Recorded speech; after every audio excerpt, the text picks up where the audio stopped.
Himachal cadre की चर्चित IPS अफसर इल्मा अफरोज की पुलिस जिला बद्दी में ही एसपी के तौर पर नियुक्ति की मांग से जुड़े मामले में हाईकोर्ट ने सरकार को यथास्थिति बरकरार रखने के आदेश जारी किए हैं। साथ ही इस मामले की सुनवाई अब विंटर वेकेशन के बाद 28 फरवरी 2025 को होगी। मामले की नेक्स्ट हियरिंग अब 28 फरवरी को रखी गई है, क्योंकि स्टेट ने मॉडिफिकेशन की एप्लीकेशन दी थी, तो कोर्ट ने कहा कि मॉडिफिकेशन जो है वो सेम बेंच करेगी। इसका आज बेंच अवेलेबल नहीं है और आज कोर्ट का आखिरी दिन होने की वजह से मामला 28 फरवरी को ओपनिंग ऑफ द कोर्ट्स पर रखा गया है। उल्लेखनीय है कि 9 जनवरी को सुनवाई के दौरान हाईकोर्ट ने राज्य सरकार से 3 आईपीएस अफसरों का पैनल मांगा था। 10 जनवरी को सुनवाई में सरकार ने न्यायालय के समक्ष 3 आईपीएस अफसरों का पैनल पेश करने में नियमों का हवाला देते हुए फिलहाल असमर्थता जताई है।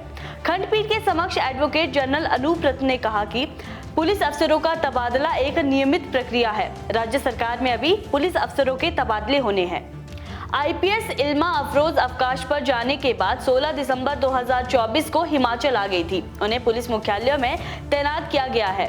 वे अभी नियमित पोस्टिंग के इंतजार में है। इसी बीच हाईकोर्ट में बद्दी के एक नागरिक की तरफ से ये याचिका के जरिए आग्रह किया जाता है कि इल्मा अफरोज को पुलिस जिला बद्दी में ही तैनाती दी जाए ताकि स्थानीय नागरिक सुरक्षित महसूस कर सके। फिलहाल मामले में हाईकोर्ट के चीफ जस्टिस न्यायमूर्ति जीएस संधावालिया और न्यायमूर्ति सत्येन वैद्य की खंडपीठ ने केस को पुरानी खंडपीठ के समक्ष चलाए जाने के निर्देश जारी किए हैं। अगली सुनवाई 28 फरवरी 2025 को तय की गई है। तब तक न्यायालय ने मामले में स्टेटस को यानी यथास्थिति बनाए रखने को कहा है। न्यायालय की ऑब्जर्वेशन थी, जिसमें हम चर्चा के दौरान बात कर रहे थे, लेकिन हमने न्यायालय को आज बताया कि क्योंकि हम जनरल एसपी ट्रांसफर करने जा रहे हैं, तो ये संभव नहीं है कि 3 अधिकारियों का कोई पैनल न्यायालय के समक्ष दिया जाए।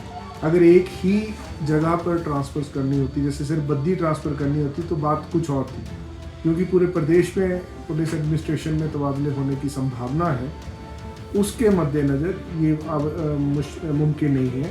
और दूसरा, हमने न्यायालय को बताया कि एचपी पुलिस एक्ट की धारा 56 के तहत इस मामले में जब भी ट्रांसफ़र होगी तो हम पूर्णतः उसका अक्षरश अनुपालन करते हुए पीईसी रिकमेंडेशन करती है, और वो रिकमेंडेशन माननीय होम मिनिस्टर के पास जाती है और होम मिनिस्टर उस पर फाइनल फैसला लेते हैं।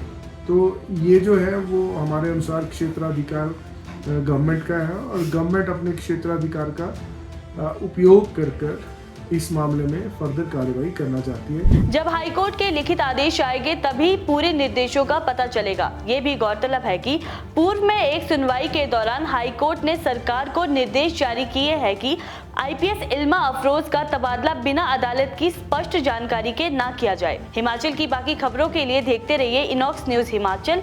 चैनल को सब्सक्राइब करना ना भूले। मैं हूँ आपके साथ अनुभूति। नमस्कार।